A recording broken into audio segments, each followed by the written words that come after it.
संतोष देशमुख हत्या प्रकरण fast track कोर्टात चालवा। मृत संतोष देशमुख यांचे बंधू धनंजय देशमुख यांनी ही मागणी केली आहे। हत्येच्या प्रकरणामधील सर्व आरोपींना फाशीची शिक्षा व्हावी अशी मागणी धनंजय देशमुख यांनी केलेली आहे।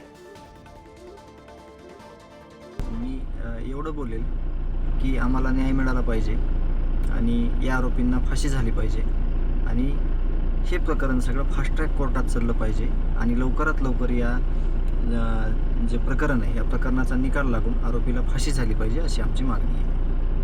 ज्यांनी ज्यांनी यांना पळून जायला मदत केली, ज्यांनी पैसे पुरविले, ज्यांनी गाड्या पुरविल्या, अशांना सुद्धा सहआरोपी केलं पाहिजे। ते तिथं का आले होते पोलीस अधिकारी, त्यांचं तिथं ड्युटी नव्हती, त्याच्यामुळे त्यांना सुद्धा सहआरोपी केलं पाहिजे। वाशीच्या पीआयला सुद्धा सहआरोपी केलं पाहिजे अशी आमची पहिल्या दिवसापासून मागणी। पण यामध्ये सगळ्यात महत्त्वाचा मुद्दा आहे की वाल्मिक कराडने कोणासाठी पैसे मागितले होते त्याच्यावरती कारवाई होणार का?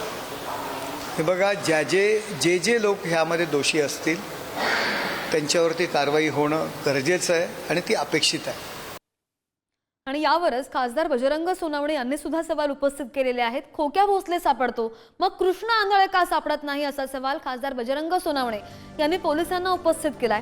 कृष्ण आंधळे सापडत नसेल तर हे पोलिसांचं अपयश आहे असं सुद्धा खासदार सोनवणे म्हणाले। आता हा जाणीवपूर्वक प्रकार आहे की आरोपी पळवाट काढतोय, याच्यावर पोलिसाचं अपयश म्हणलं पाहिजे का आणखी जाणीवपूर्वक पोलीस यांना सवड देते त्याला मला काही बोलता येणार नाही, कारण हे आता न्यायालयात विषय आलेला आहे। या सर्व गोष्टीचा विचार केला तर बघा, कोणते प्रयागराजला ते खोक्या पकडला, मग ह्या कृष्ण आंधळे कसा सापडत नाही? या बाबतीतले वेगवेगळे तपास पथकं त्याच्या मागावरती आहेत। आता आपण 2-3 उदाहरणं पाहिली, जे आता कोरटकर जो इतके दिवस फरार होता सापडला। असं कोण कुठं जरी असला तरी त्याला शोधून काढलं जाईल। पळून जास्त दिवस आरोपी पळू शकणार नाही।